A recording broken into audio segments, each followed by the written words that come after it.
할렐루야. 2024년 5월 23일 목요일 아침입니다. 계속되는 통독의 말씀 느헤미야 5장에서 8장의 말씀 중 오늘은 8장의 말씀으로 함께 묵상하며 허락하신 새 하루를 감사로 시작하는 우리 모두가 되기를 주님의 이름으로 축복합니다. 오늘 본문 8장의 말씀은 느헤미야를 통해 예루살렘 성이 재건된 후 에스라를 통해서 이스라엘 백성들의 마음이 재건되는 이야기가 기록되어 있습니다. 느헤미야와 에스라는 같은 시대의 사람으로서 느헤미야가 이스라엘 백성들의 외적인 부흥과 안정을 준비하고 가져다 준 사람이라면 에스라는 그들의 내적인 부분, 영적인 부흥을 준비했던 사람이었습니다. 쉽게 말하자면 느헤미야가 정치적 지도자라면 에스라는 영적 지도자인 셈이죠. 그들은 하나님의 마음을 품고 이스라엘 백성들이 하나님이 기뻐하시는 올바른 길로 가기를 바랬습니다. 그래서 하나님께서는 느헤미야를 통해 이스라엘 백성들이 외적으로 하나가 되어 단합되도록 만드시고 가장 중요한 영적인 변화, 내적인 부흥을 일으킬 수 있도록 에스라를 사용하신 것입니다. 오늘 말씀을 묵상하며 민족의 지도자 2명이 하나님의 영광을 위해 또한 민족의 부흥을 위해 합심해서 하나 되어 일하는 모습을 봅니다. 이것이 하나님이 원하시는 동력이 아닐까요? 하지만 이와 달리 우리의 일상을 보면 안타깝게도 교회나 공동체 안에서 2명 이상의 지도자가 있을 때 우리는 심한 갈등과 분열을 겪는 모습들을 보곤 합니다. 서로가 기득권을 더 가지기 위해 치열하게 싸움을 벌이는 것이죠. 그러나 오늘 느헤미야와 에스라의 모습은 그렇지 않았습니다. 그들은 각자에게 주어진 사역에 충실했고 서로를 존중했습니다. 외적인 사역은 주로 느헤미야가, 그리고 내적인 사역은 에스라가 감당하며 서로에게 주신 하나님의 은사와 사명을 인정하고 하나님의 일을 이루기 위해 한마음이 되기 위해 노력한 것입니다. 우리는 이러한 두 사람의 아름다운 동역의 모습을 본받아야 합니다. 우리는 하나님께서 이어주신 동역자들입니다. 하나님께서는 한 사람의 뛰어난 사람을 쓰시기보다 여러 사람이 함께 동역하며 하나님의 일을 이루어 나가기를 원하십니다. 서로를 사랑하고 서로를 존중하고 서로를 위하며 하나 되는 일에 힘쓰는 저와 여러분, 우리 미네소타 한인연합감리교회의 모든 성도님들 되시기를 주님의 이름으로 축원합니다. 특별히 에스라는 오늘 본문에서 영적 부흥을 위해 온 이스라엘 백성들을 예루살렘 수문 앞 광장에 모았습니다. 그리고 그들을 향해 하나님의 말씀을 선포합니다. 이때 많은 백성들이 자신의 죄를 자복하고 회개하는 부흥의 역사가 일어났습니다. 이 영적인 부흥의 시작은 다른 것이 아니라 바로 말씀으로부터 시작된 말씀의 부흥이었습니다. 감리교 창시자이자 영국 부흥의 위대한 사역자였던 존 웨슬리가 경험했던 이야기입니다. 그가 어느 날 집에 있는데 한 청년이 칼을 들고 집으로 들어왔습니다. 그는 웨슬리를 위협하면서 돈을 내놓으라 라고 협박하기 시작합니다. 웨슬리는 자기 지갑에 있던 돈을 모두 꺼내어 그에게 주면서 이렇게 말합니다. 형제여, 이것을 당신이 강제로 빼앗은 것이 아니라 내가 당신에게 선물로 준 것으로 합시다. 그 청년 강도는 이 말을 듣고 이렇게 답합니다. 내가 빼앗은 것이나 당신이 선물로 준 것이나 그것이 도대체 무슨 차이가 있습니까? 그는 신경질적으로 돈을 뺏어 들고는 집을 나가려고 했습니다. 그때 다시 웨슬리가 그를 부르며 말합니다. 잠깐만 기다리시오. 내가 당신에게 줄 선물이 하나 더 있어. 웨슬리는 귀한 손님들에게 줄 목적으로 잘 포장된 성경책을 가지고 있었는데 그 성경책을 강도에게 전해줬다고 합니다. 그 강도는 황급히 그 책을 받아들고는 도망쳤습니다.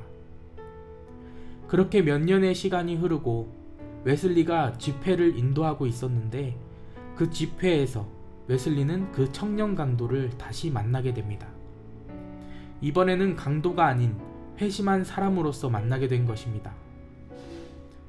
이 청년은 웨슬리를 만나 이렇게 말했다고 합니다. 저는 여러 해 전 목사님의 집을 방문해서 선물을 받았던 사람입니다. 그때 돈과 함께 선물로 주신 성경을 읽고 저는 회개하고 하나님의 백성이 되었습니다. 과거에 제게 선물을 주신 목사님께 저도 선물을 준비했습니다. 이것은 제가 그때 받았던 돈의 갑절입니다. 이 돈을 하나님의 말씀을 전하는 일에 써주시고 저를 목사님의 동역자로 받아주십시오.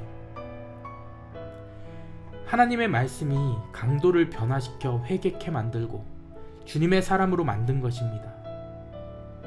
강도를 하나님의 사람으로 변화시키는 능력, 이것이 말씀의 능력입니다. 우리나라 속담에 말 한마디로 천냥빚도 갚는다 라는 말이 있죠. 말에는 힘이 있습니다.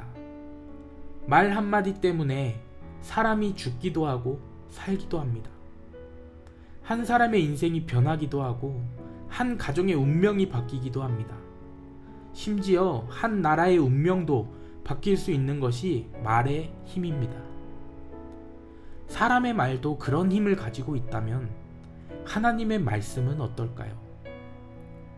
느헤미야와 에스라는 예루살렘 성의 건축에 바빴던 백성들에게 이제 하나님의 말씀이 들려져야 할 때라는 것을 알았습니다. 그들은 성의 건축이 끝이 아닌 시작이라는 것을 알았던 것입니다. 사실 이스라엘 백성들도 알고 있었습니다. 그래서 그들은 에스라를 찾아가 하나님의 율법책을 가지고 와달라고 1절을 통해서 이야기하고 있는 것입니다. 1절 말씀입니다. 이스라엘 자손이 자기들의 성읍에 거주하였더니 7째 달에 이르러 모든 백성이 일제히 수문 앞 광장에 모여 학사 에스라에게 여호와께서 이스라엘에게 명령하신 모세의 율법책을 가져오기를 청하매. 그리고 그들이 얼마나 말씀을 사모했는지 3절 말씀을 보면 알 수 있습니다. 3절입니다. 수문 앞 광장에서 새벽부터 정오까지 남자나 여자나 알아들을 만한 모든 사람 앞에서 읽음에 뭇 백성이 그 율법책에 귀를 기울였는데, 새벽부터 정오까지 적어도 6시간 이상을 말씀을 읽고 그 말씀에 귀를 기울입니다. 그런데 놀랍게도 하루만 그랬던 것이 아닙니다. 18절에 보면 이레라는 기간 동안 날마다 그렇게 했다라고 말하고 있습니다. 이레는 일주일입니다. 즉, 한 주간 이상 날마다 그렇게 말씀을 읽고 듣는 일에 전념했다라는 것이죠. 그들은 5절, 성경이 읽혀지기 시작할 때 온 백성이 일제히 일어나 하나님의 권위 앞에 존경을 표했고, 6절, 말씀이 한 절 한 절 읽혀질 때마다 백성들이 손을 들고 아멘 아멘 하며 이 말씀을 듣는 것을 볼 수 있습니다. 결국 그들은 하나님의 말씀 속에서 9절 함께 울며 10절 함께 기뻐합니다. 그리고 12절에 보면 모든 백성이 곧 가서 먹고 마시며 나누어 주고 교제하기에 힘쓰기 시작합니다. 하나가 되어가는 모습인 것이죠. 이것이 바로 하나님의 말씀의 힘입니다.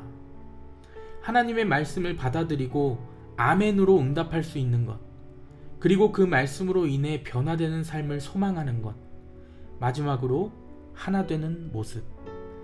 성도에게 하나님의 말씀은 모든 축복의 시작이자 부흥의 시작이자 하나됨의 시작입니다. 2024년 첫날부터 새벽마다 읽어나가는 하나님의 말씀을 사모하시기 바랍니다. 말씀을 사모할 때 하나님께서는 여러분의 모든 삶을 축복하실 것입니다. 말씀으로 함께 하시고 말씀으로 변화시키시고 말씀대로 말씀 따라 사는 인생으로 여러분을 축복하실 것입니다. 이 아침 하나님의 말씀을 받는 우리에게 먼저 하나 되어 서로를 격려하고 위로하며 하나 되는 진정한 동역자로서의 삶을 살게 하실 주님을 기대하시기 바랍니다. 또한 그 말씀에 아멘하며 순종함으로 삶이 변화되고 회복되는 영적 부흥을 날마다 경험하는 미네소타 한인감리교회 모든 성도님들 되시기를 주님의 이름으로 간절히 축원합니다.